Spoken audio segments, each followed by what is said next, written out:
विद्यालय में आप सभी का स्वागत है। प्रस्तुत है हिंदी साहित्य का दूसरा इतिहास डॉक्टर बच्चन सिंह की पुस्तक से, जिसमें दलित साहित्य का आज मैं वाचन करूंगी। हिंदी साहित्य में इधर उधर कुछ दशकों से स्त्री विमर्श और दलित विमर्श की खूब चर्चा रही है। अब भी दोनों विमर्शों को लेकर गोष्ठियां हो रही हैं, पत्रिकाओं के विशेषांक निकल रहे हैं। स्त्री विमर्श एक वैश्विक फेनामिना है। स्त्री पुरुषों द्वारा दुनिया भर में शोषित होती रही हैं। स्त्री पुरुषों द्वारा दुनिया भर में शोषित होती रही हैं, समानता की दृष्टि से, कानून की दृष्टि से, आर्थिक दृष्टि से। समाज चाहे हिंदुओं का हो, मुसलमानों का हो, ईसाइयों का हो या किसी अन्य धर्म का, पुरुष के लिए तो स्त्री बराबर भोग्य रही है। अतः उनकी व्यथा कथा वही लिख सकती है।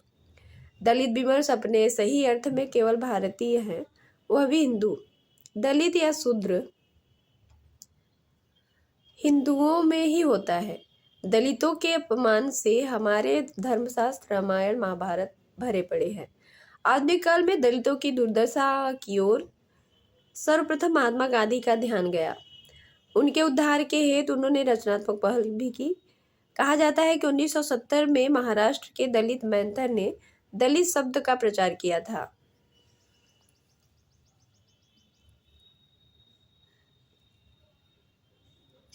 पर गांधी के मतानुसार दलित शब्द के प्रथम प्रयोक्ता विवेकानंद थे। गांधी जी के अनुसार दलित शब्द के प्रथम प्रयोक्ता विवेकानंद जी थे। गांधी का कहना है कि हमने उनका दमन किया, इसलिए दलित शब्द औचित्यपूर्ण है। अंबेडकर का आगमन गांधी के बाद होता है। 1915 में अछूतों ने गांधी के सम्मान में एक समारोह किया। गांधी ने कहा कि अछूतों का जूठा खाना दिया जाता है, अछूतों को जूठा खाना दिया जाता है, पानी नहीं मिलता। उनके पास न कपड़ा है न मकान है। कुंभकोणम में ब्राह्मणों की तानाशाही चलती है। केरल में एक सड़क पर अछूतों के चलने की मनाही थी।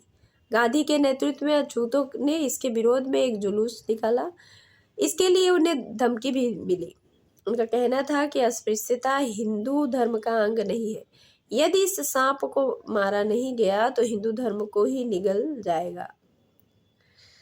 चूंकि गांधी ईश्वरवादी थे, वर्णाश्रम धर्म को मानते थे, इसलिए अछूतों ने उनकी निंदा की, विरोध किया। दक्षिण अफ्रीका में उनके साथ एक दलित भी रहता था। अतः आज के संदर्भ में गांधी का पुनः अध्ययन अपेक्षित है।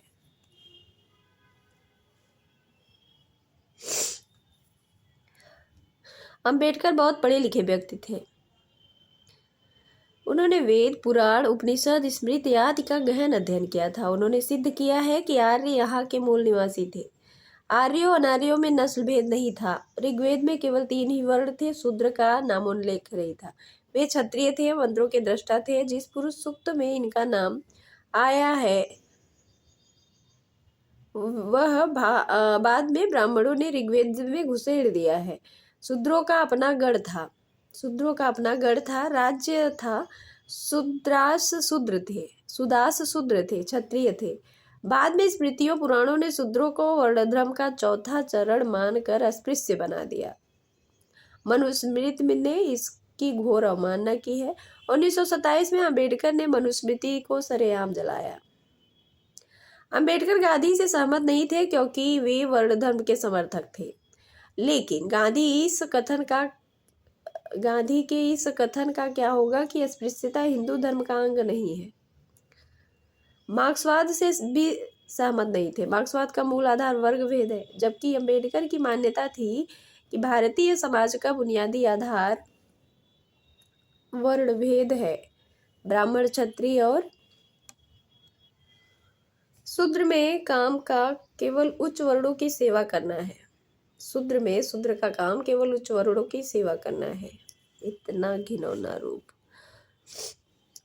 हजारों वर्षों से शूद्रों का आर्थिक, सामाजिक, सांस्कृतिक शोषण किया जाता रहा है। गांधी ने इसे स्वयं स्वीकार किया है।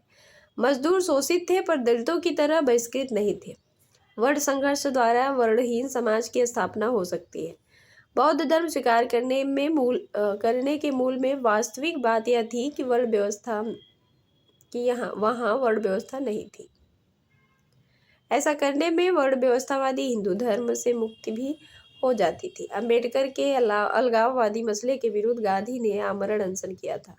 गांधी से सुलह करके अंबेडकर ने उदारता का ही परिचय नहीं दिया था, बल्कि राजनीतिक सूझबूझ का भी परिचय दिया था। हिंदू धर्म में एकदम अलग हो जाने पर हिंदुओं को लाभ न था। दलित या शूद्रों को हिंदू धर्म से एकदम अलग हो जाने पर न हिंदुओं को लाभ था, न दलित या शूद्रों को।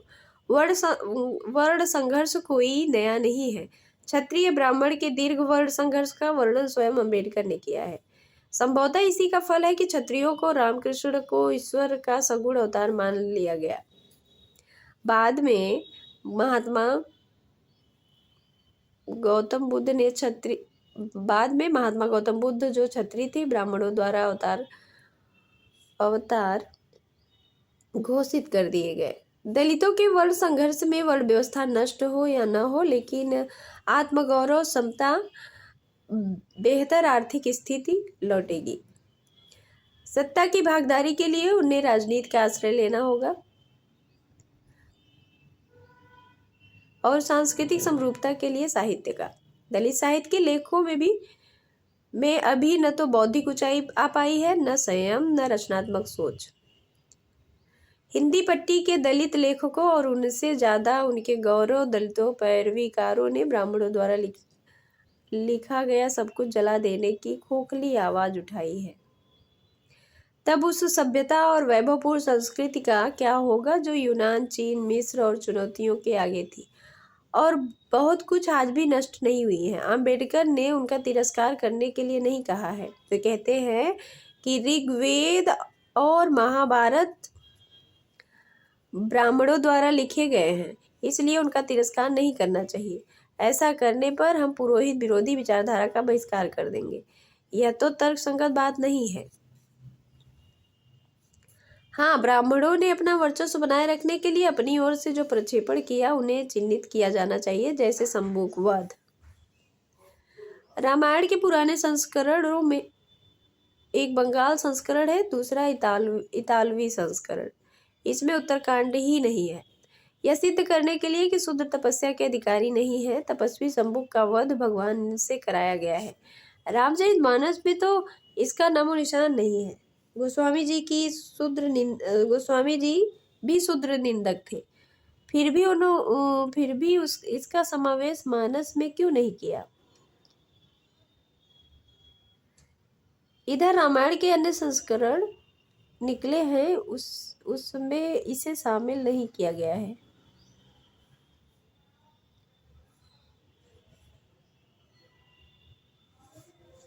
ऐसे प्रसंगों को किसी संस्करण में नहीं निकालना चाहिए। हमारे धर्मशास्त्रों के पुनः संपादन की सख्त जरूरत है। इन सब बातों के साथ वर्ण संघर्ष को जारी रखना आवश्यक है। दलित साहित्य का सृजन भी इसी संघर्ष पर जोर देता है। सबसे पहले 1960 के आसपास मराठी भाषा में एक लेखन की शुरुआत हुई। अंबेडकर महाराष्ट्र के थे, उनके पास एक विचारधारा भी थी। मराठी दलित साहित्य उसी पर आधारित है।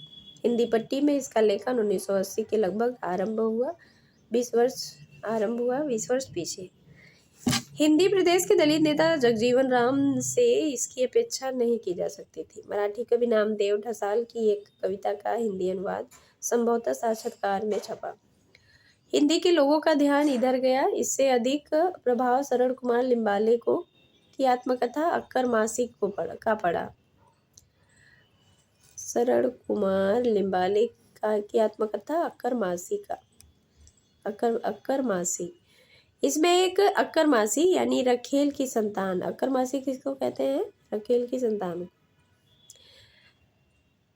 इसमें एक अक्कर मासी रखेल की संतान की कथा का बहुत मार्मिक चित्र है। आत्मकथा का मूल प्रश्न है, मैं कौन हूँ? यह सवाल किसी आध्यात्मिक प्रसंग में नहीं उठाया गया है, बल्कि इसके साथ दो प्रश्न और जुड़े हुए हैं, मैं क्या हूँ और क्यों हूँ। सारे प्रश्न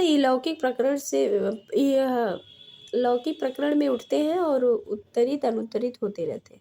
मराठी में आत्मकथाकार के रूप में दया पवार, लक्ष्मण गायकवाड़, नामदेव ढसाल आदि उल्लेखनीय है। हिंदी दलित साहित्य में भी सर्वाधिक आत्मकथाएं ही चर्चित रही हैं।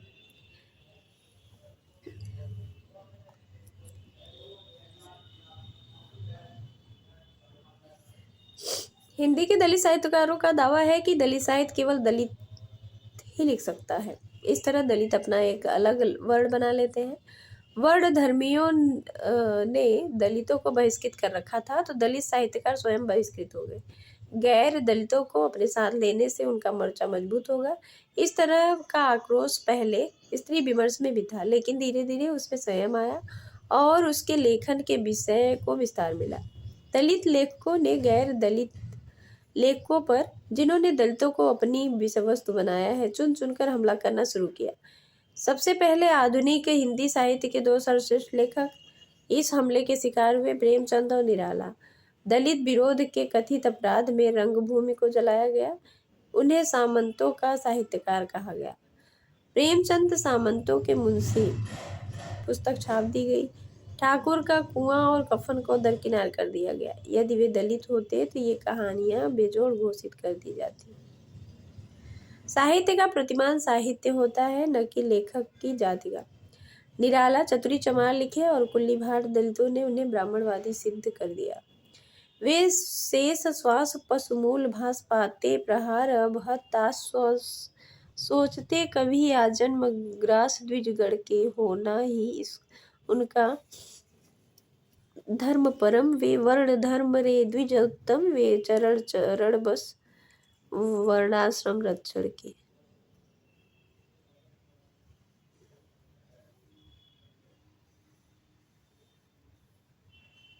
यह निराला की कविता है, तोड़ती पत्थर। अद्वितीय दलित कविता है। निराला के सर्वश्रेष्ठ कविताओं में यह एक कविताओं में एक यह भी है, लेकिन चूंकि निराला ब्राह्मण है, उन्हें दलित कविता लिखने का अधिकार नहीं है।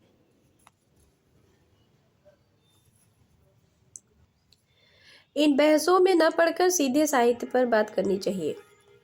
हिंदी का दलित साहित्य अभी भी विकास की मंजिल पर है, पहली मंजिल पर है। इसमें भी आत्मकथाओं का महत्व अधिक है। ये आत्मकथाएं पारंपरिक आत्मकथाओं से भिन्न है। न इनमें किसी बड़े राजनेता की आत्मकथा है और न साहित्यकार वैज्ञानिक की। इन कथाओं में शोषित, दमित, पीड़ित, दरिद्र, अपमानित दलितों का भोगा हुआ कटु यथार्थ व्यक्त हुआ है। यह आत्मकथाओं का नया रूपांतरण है। हिंदी दलित साहित्य में 6 आत्मकथाएं हैं। मोहनदास नैमिष राय की अपने अपने पिंजरे। मोहनदास नैमिष राय की आत्मकथा अपने अपने पिंजरे। ओम प्रकाश वाल्मीकि की कथा आत्मकथा जूठन। कौशल्या बसंती की दोहरा अभिशाप। सूरजपाल चौहान की तिरस्कृत। डॉक्टर जाटल की मेरा सफर मेरी जिंदगी और भगवान दास की मैं भंगी हूँ। नैमिष की आर्थिक स्थिति मध्यवर्गीय परिवार से बेहतर थी, अतः उन्हें सामान्य दलित के भोग से गुजरना नहीं पड़ा है। इसमें नैमिष के अपने परिवार और परिवेश का चित्रण अधिक हुआ है। फिर भी यह दलित समाज को गुलामी का बोध कराती है, पर उस समाज को सकारात्मक प्रेरणा नहीं देती। स्त्री के प्रति नैमिष की दृष्टिकोण सामंती है। जूठन की समस्या रोटी की उतनी नहीं है जितनी आत्मसम्मान की है। ओम प्रकाश स्कूल जाता था, लेकिन हेडमास्टर उसे चूहड़े कहकर अपमानित करता था और स्कूल परिसर में झाड़ू लगवाता था। एक दिन उसके पिता ने झाड़ू लगाते देख लिया। बेटे के हाथ से झाड़ू लेकर दूर फेंक दिया और तेज स्वर में बोला, देखे कौन द्रोणाचार्य की औलाद है जो मेरे लड़के से झाड़ू लगवाता है। उसका स्वाभिमान देखते ही बनता है, लेकिन बेटे की शिक्षा में बाधा न हो इसलिए प्रधान से मिन्नत भी करता है। उसकी माँ बारात की जूठन बटोरने के लिए बेटे बेटी के साथ बैठी है, किंतु त्यागी से अपमानित होने पर टोकरा उलटकर शेरनी की तरह चली जाती है। आत्मसम्मान की इस चिंगारी को बचाए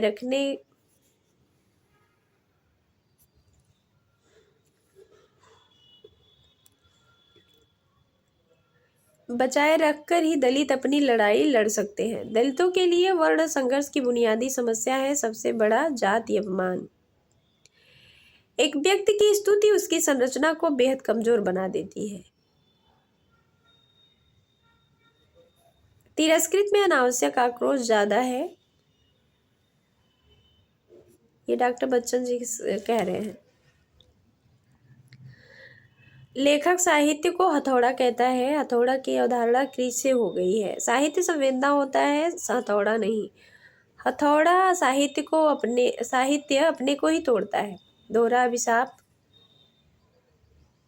में एक और स्त्री पुरुष से पीड़ित है तो दूसरी ओर वर्ण व्यवस्था में स्त्री होने से। माता प्रसाद की है झोपड़ी से राजभवन तक। राजनीतिक ज्यादा होने के बावजूद आत्मविकास के लिए दलित का संघर्ष उभरा है। इधर कुछ लोग अक्कर, मासी, जूठन आदि को आत्मकथा उपन्यास कहने लगे हैं, किंतु आत्मकथा और उपन्यास की संरचनाएं अलग अलग हैं। वर्ण के भिन्न होने से संरचनाओं में वैभिन्न आता है। उपन्यास कथन शैली में होता है, आत्मकथाएं वर्णन शैली में। उपन्यास में कल्पना का विन्यास भी आवश्यक है। आत्मकथाओं में प्रामाणिकता जरूरी है, जबकि ऐतिहासिक पौराणिक उपन्यासों में भी लेखक अपेक्षित परिवर्तन कर लेने के लिए स्वतंत्र है। आत्मकथाओं के अतिरिक्त अन्य विधाएं कमजोर हैं। दलित लेखकों की व्यवस्था भी कम है। एक ही व्यक्ति कविता, कहानी, उपन्यास, आत्मकथा सब कुछ लिखता है, इसलिए अनुभव का एक ही तार हर विधा में बजता रहता है। इस बात पर बहस जरूर हुई है कि पहला दलित कवि और पहली दलित कविता कौन है। कुछ लोग 1914 की सरस्वती में हीरा डोम लिखित अछूत की शिकायत को पहली दलित कविता मानते हैं। कुछ दूसरे अछूतानंद को पहली दलित कवि कहते हैं। उन्होंने सन 1910 से 1927 तक बहुत सी दलित कविताएं लिखी, किंतु वे दिनांकित नहीं है, इसलिए हीरा डोम को ही पहला दलित कवि कहना संगत है।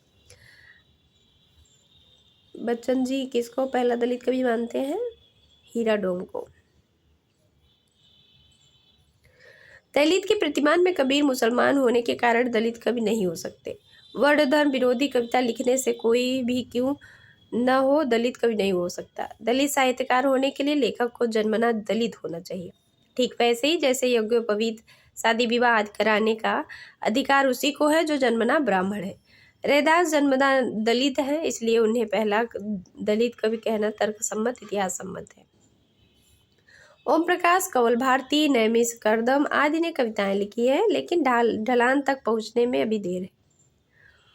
उपन्यासों में जयप्रकाश करदम के छप्पर की चर्चा अधिक हुई है। लेखक इसका अंत पूर्व निर्धारित और कृत्रिम हो गया है। नैमिष का मुक्ति पर्व सामान्य उपन्यास है। हरनोट का उपन्यास ढिंडिम्बा को दलित उपन्यास भी कहा जा सकता है और प्रेमचंदीय परंपरा का ग्रामीण उपन्यास भी। इसमें किसान अपनी जमीन के लिए लड़ता है, सत्ता से संघर्ष करता है, सांवड़ अपना सर्वस्व कुर्बान कर देता है, लेकिन मंत्री के हाथ कुछ नहीं लगने देता। इसमें सत्ताधारियों की साजिश का पर्दाफाश करते हुए सरकारी अफसरों में इंसानियत भी दिखाई गई है। एक अदद इंसान कहीं भी हो सकता है।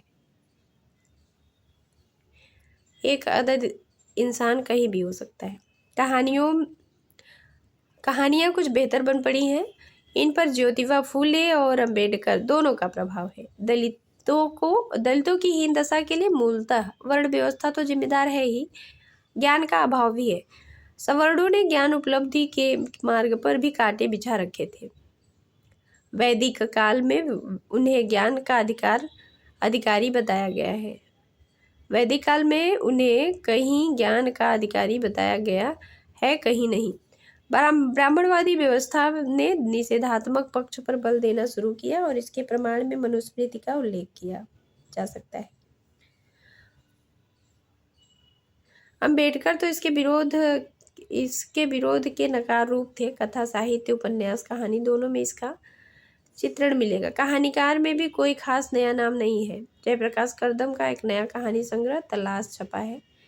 उनमें संग्रहित कुछ कहानियां अम्बेडकरी रक्षा कवच से अलग है। उससे लगता है कि भविष्य में कथा साहित्य का दायरा व्यापक हो गया। व्याप्ति की दृष्टि से हरनोट की कहानी संग्रह दारोश द्रष्टव्य है। दलितों के पास एक ही आलोचक है, धर्मवीर। अपने कतिपय खामियों के बावजूद कबीर के आलोचक ठीक ठिकाने की पुस्तक है। लेकिन प्रेमचंद सामंतों के मुंशी लिखकर धर्मवीर ने अपनी आलोचना का अंत घोषित कर दिया। आजकल हर नए साहित्य के लिए सौंदर्य शास्त्र का फैशन बढ़ता जा रहा है। एक उपन्यास लिखा, लेखक आलोचक को नए सौंदर्य की आवश्यकता महसूस होने लगी। कुछ लोग तो सौंदर्य की जगह एस्थेटिक्स शब्द का प्रयोग करते हैं। नया काव्य शास्त्र कोई नहीं मांगता। सौंदर्य शास्त्र कला की सैद्धांतिकी है, दर्शन है। कमोबेश इस प्रत्येक कला में देखा जा सकता है, चित्र में, संगीत में, वस्तु आदि में। काव्य शास्त्र साहित्य शास्त्र की मांग कोई नहीं करता। दलित साहित्य के सौंदर्य शास्त्र की मांग इसी प्रकार का एक फैशन है। मार्क्सवादी सौंदर्य शास्त्र पर पश्चिमी ढर्रे पर 2-4 किताबें लिखी गई हैं, फिर भी भारतीय सौंदर्य शास्त्र को एकदम अनदेखा नहीं छोड़ा गया है। मराठी में दलित साहित्य को लक्ष्य करके लिम्बाले ने सौंदर्य शास्त्र पर एक पुस्तक जरूर लिखी है। हिंदी में ओम प्रकाश वाल्मीकि की एक पुस्तक है दलित साहित्य का सौंदर्य शास्त्र। वास्तविकता तो यह है कि हिंदी दलित लेखन का पहला फेज है। इसके साहित्य में न परिपक्वता है, न वैविध्य। वैविध्य का एकांतिक अभाव सौंदर्य को कौन कहे काव्य शास्त्र निर्माण में भी बाधक है। दलित लेखक जिस तरह अलगाववाद की नीति अपना रहे हैं वह उनके लिए ज़्यादा घातक है। नफरत से नफरत पैदा होती है। लोकतंत्र में यह संभव भी नहीं है। गठबंधन सरकारों के जमाने में एक जाति की दूसरी जाति से मिलना युग की मांग है। सत्ता में भागीदारी वर्णवाद व्यवस्था को तोड़ने में मदद करेगा। बहुत से सवर्ण दलितों के पक्षधर हैं और बहुत से दलित अलगाववाद के विरुद्ध हैं। पश्चिम में अनेक श्वेतों ने अश्वेतों के पक्ष में श्रेष्ठ साहित्य का सृजन किया है। अश्वेत ऐसे साहित्य का स्वागत